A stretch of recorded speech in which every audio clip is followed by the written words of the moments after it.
Doing the IELTS speaking test can be quite a stressful experience, and candidates tend to worry about lots of different things. But today I'm going to tell you about a few things that you don't need to worry about, and that will make you a little bit more relaxed on test day. My name is Lara Ryan. I've been an IELTS examiner for writing and speaking. I've been an IELTS teacher at the British Council. I've been teaching IELTS since 2010, and I'm the founder of Complete Test Success. As always, you'd really be helping me out by clicking like on my video and subscribing to my channel. So the first thing you don't need to worry about is your Part 2 performance. And I don't mean that Part 2 isn't important. Of course, you should prepare yourself for Part 2. But a lot of candidates, they get worried that their performance in Part 2 wasn't as good as they wanted it to be. And this really plays on their mind, and they get so stressed about Part 2 that they forget to focus on Part 3. And a lot of times I'll see IELTS candidates in the test just kind of give up towards the end of Part 2. They think that their performance in Part 2 means they're getting a low score, and they don't try their best in Part 3. So make sure that you just move forward however you feel you performed, and give your full attention to Part 3 once you're finished Part 2. Next, you don't need to worry about just one mistake. Perhaps you notice a grammar mistake that you've made, or you notice a vocabulary or a pronunciation mistake. The thing is, your score isn't based on one mistake. Your score is based on your performance throughout Parts 1, 2 and 3. So to reduce your grammar score, let's say from a 7 to a 6, it requires a lot of mistakes. So there's no point worrying about one small mistake you've made. Then you might be wondering, well, if I make a grammar mistake, is it better that I correct it, or is it better that I continue? And this really depends on what your strengths are. If your fluency is better, it's better for you to just continue what you're saying. However, if your grammar is better, it's better for you to go back, correct your grammar mistake, and then continue, because this will keep your grammar score high. Whereas continuing will keep your fluency score high. So just play into your strengths, do whatever it is that you're best at, and make sure that you're getting the highest score you can in your strong areas. Then you shouldn't worry about being nervous. Now, I can guarantee you will feel nervous on test day. It's a very stressful experience. But don't expect yourself to not be nervous. A lot of candidates say, oh, I hope I'm not nervous. If I'm not nervous, I'll get the scores I need. But you will be nervous. So don't worry about it. When you're in there and you're nervous, just go with it.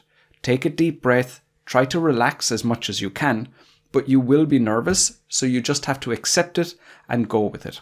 Another thing you don't need to worry about is the notes the examiner is making. So if you see the examiner writing down numbers, they're just writing down the time on the stopwatch. For example, when your 1 minute to make notes started and when your 1 minute to make notes finished. They're writing down these numbers so that they can keep the correct timing in the exam. Those numbers are not your scores, so don't worry if you see any low numbers being written down by the examiner. Neither should you worry about the examiner's formal style.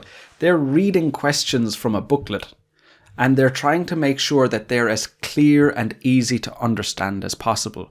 So you'll find that they probably sound like they're, perhaps a newsreader, or they're giving some kind of a presentation. So they'll be very formal style, they'll sound very formal, they'll sound like they're not very welcoming. But you should not follow this style. You can be as relaxed and informal, and you can have a normal conversation and answer the questions in the style that you normally would if you're talking to a friend or a family member. So don't try to match the style of the examiner. Speak in the style you normally speak in when you're not in the IELTS test.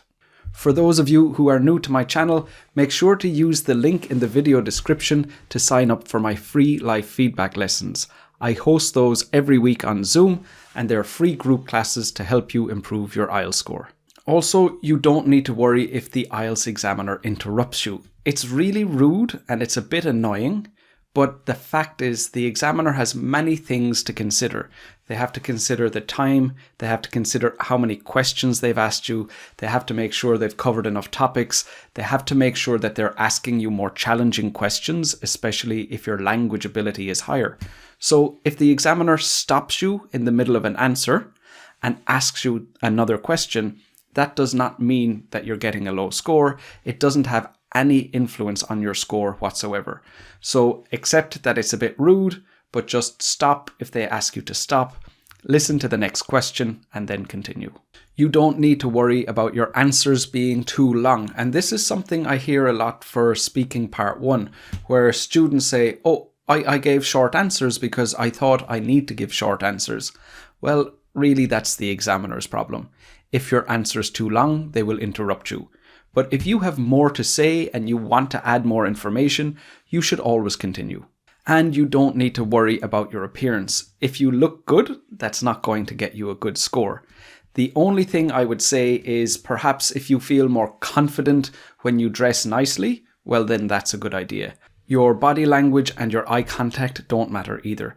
So if you naturally use body language, well then you should do what you naturally do. If you naturally don't use body language when you're speaking, well then you should do that. Also, with eye contact, just do whatever makes you feel most comfortable. When the examiner is deciding on your score, they're looking at the band descriptors. And body language and eye contact are not in the band descriptors, so they are no influence on your score. Next, you don't need to worry about the examiner's attitude. You might get a very friendly examiner, and if you deserve a band 6, they will give you a band 6.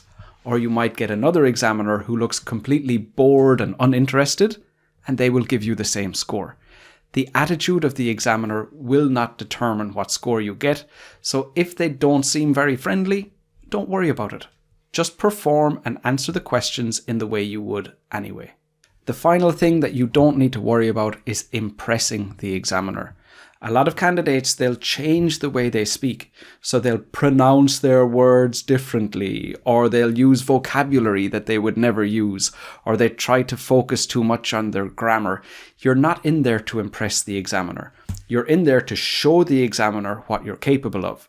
And trying to impress the examiner and get a higher score than you're capable of is not going to work.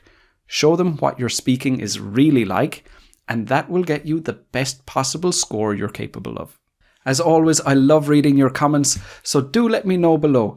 Did you find that you were worrying about some of these things that you didn't need to worry about?